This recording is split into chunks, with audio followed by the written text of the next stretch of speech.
तमाम उठापटक के बाद आखिर अखिलेश यादव को कन्नौज लोकसभा से चुनावी मैदान में उतरना ही पड़ा। जो सीट कभी मुलायम सिंह यादव ने छोड़कर अपनी विरासत के तौर पर अखिलेश यादव को दी, अब फिर एक बार अखिलेश यादव उस कन्नौज से चुनावी मैदान में ताल ठोकेंगे।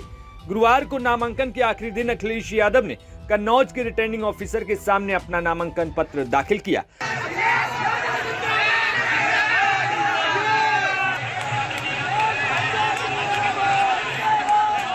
बुधवार को अखिलेश यादव के नाम का जैसे ही कन्नौज से ऐलान हुआ, उसके बाद से कन्नौज के सपा कार्यकर्ताओं में अलग ही जोश देखने को मिल रहा था। सुबह से ही कन्नौज के सपा कार्यालय में ढोल नगाड़े बजने शुरू हो गए। वहीं जब अखिलेश यादव कन्नौज के सपा कार्यालय पहुंचे तो कार्यकर्ताओं के हुजूम ने उन्हें घेर लिया और अखिलेश पर खूब फूलों की बारिश कर दी। इस दौरान अखिलेश के काफिले में भयंकर भीड़ देखने को मिली।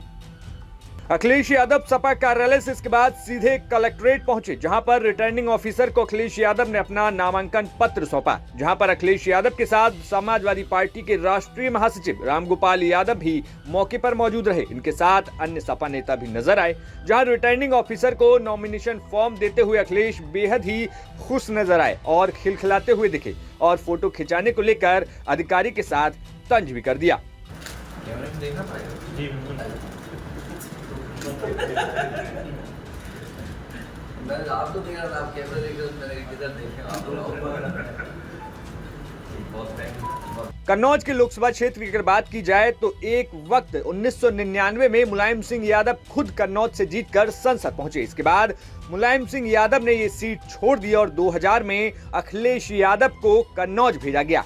अखिलेश यादव, जिनका उस समय कुछ ही साल पहले विवाह हुआ था, उसके बाद उनको सीधा चुनावी मैदान में अखिलेश यादव को कन्नौज से उतारा गया और अखिलेश यादव ने यहां पर बड़े मार्जिन से जीत दर्ज की थी। अखिलेश यादव ने 2000 के बाद तमाम चुनाव को जीतते हुए 2012 तक वो कन्नौज से सांसद रहे और 2012 में जब समाजवादी पार्टी की सरकार बनी, उसके बाद वो मुख्यमंत्री बने, तो उन्होंने कन्नौज की लोकसभा सीट को छोड़ दिया। जिसके बाद 2012 के उपचुनाव में कन्नौज लोकसभा सीट से अखिलेश यादव की पत्नी डिंपल यादव मैदान में उतरी और निर्विरोध तौर पर डिंपल यादव ने कन्नौज में जीत दर्ज की। लेकिन साल 2014 जब अखिलेश यादव की जगह मैदान में थी डिंपल यादव और उनके सामने चुनावी मैदान में ताल ठोक रहे थे भाजपा के सुब्रत पाठक। इस दौरान डिंपल यादव ने कन्नौज सीट तो जीत ली, लेकिन सुब्रत पाठक को हार का सामना करना पड़ा।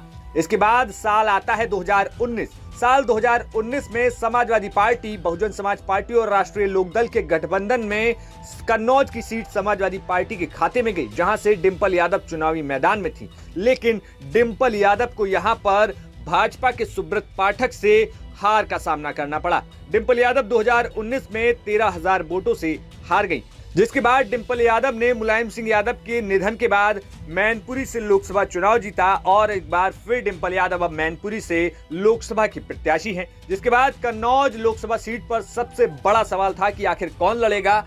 इस बात को लेकर नामांकन के कुछ ही दिन पहले तेज प्रताप यादव के नाम का ऐलान होता है, लेकिन आखिरी वक्त में समाजवादी पार्टी कन्नौज की लोकल यूनिट के तरफ से फीडबैक दिया जाता है कि अगर अखिलेश यादव यहां पर चुनावी मैदान में नहीं उतरेंगे तो ये सीट फंस सकती है। जिसके बाद इन वक्त में नामांकन के आखिरी दिन यानी कि 25 तारीख को अखिलेश यादव खुद अब नामांकन करने पहुंचे, जिसके बाद कन्नौज का चुनावी मुकाबला अब कड़ा हो गया है। आपको कन्नौज के सियासी समीकरण के बारे में बताएं तो कन्नौज में कुल 18 लाख वोटर हैं, जिसमें से 10 लाख पुरुष और 8 लाख महिला मतदाता हैं। इस लोकसभा सीट पर सबसे ज्यादा मुस्लिम और यादव मतदाता हैं। मुस्लिम वोटर की संख्या करीब 2.5 लाख है, जबकि यादव वोटर्स भी इसी संख्या में कन्नौज में है। इसके अलावा 2.5 लाख वोटर दलित वोटर भी हैं। इसके साथ ही साथ क्षेत्र में ब्राह्मण 15% और राजपूत 10% वोटर यहाँ पर हैं।